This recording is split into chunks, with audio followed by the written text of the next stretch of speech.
Hello and welcome to the Sewing Studio. Today I'm going to show you how to prepare for doing a little bit of hand stitchery, and I really like having something to do by hand, slow, mindful sewing.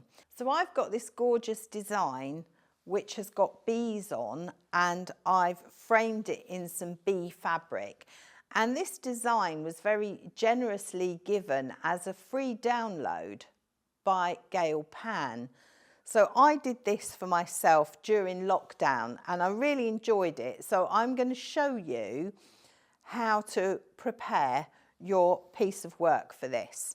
So what you're going to need is a light box.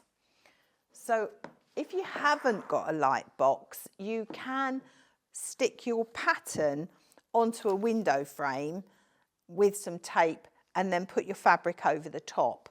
But I'm going to put mine on this light box, so you can use any design you want. It doesn't have to be this one, but this is the one I chose. Then you put your piece of fabric over it, and I've got some clips somewhere.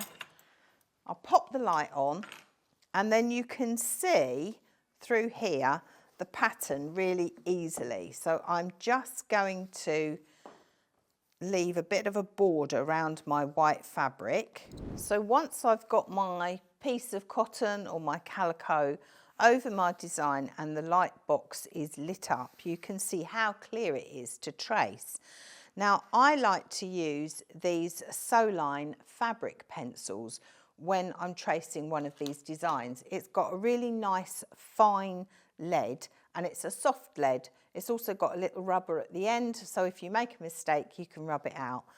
So I keep my fabric nice and tight and I just follow the lines and trace it.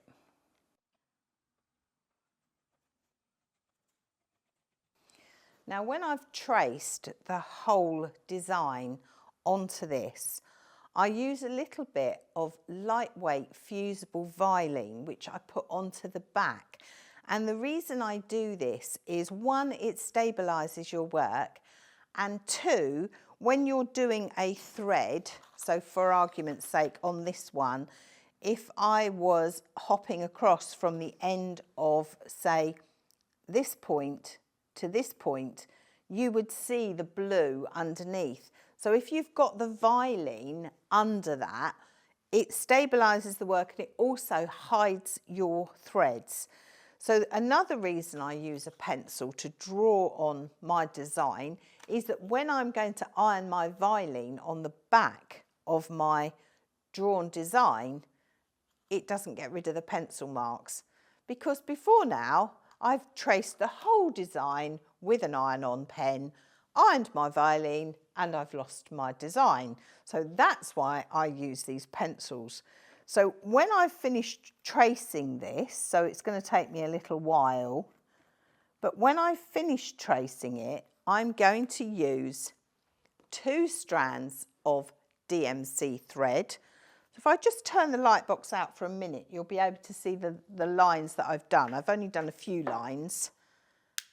So you can see now I've turned the light off, you can see the pencil marks on my fabric. And I'm going to do a back stitch using 2 strands of DMC thread, and I'm going to create that design so that it looks something like this. And then I framed it with some fabric. Now we've got lots of bee fabric, so we've got this in all different colours. In fact, we've got a whole range of bee fabric, and any of these would be suitable. So I've just cut a little border round and framed it. So these are 3 inches. I've also used the same fabric to bind it, and I've got some wadding in between. And I've just done a little stitch to quilt using a perlé thread to finish it off.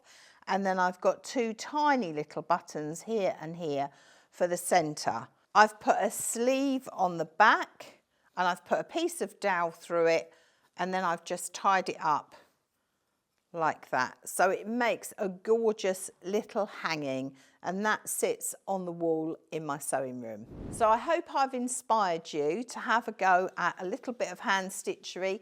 Most of this is back stitch with a couple of French knots. So it's really quite simple and easy to do. It's lovely and relaxing. So make it your own, have fun, and I look forward to seeing you next time here in the sewing studio.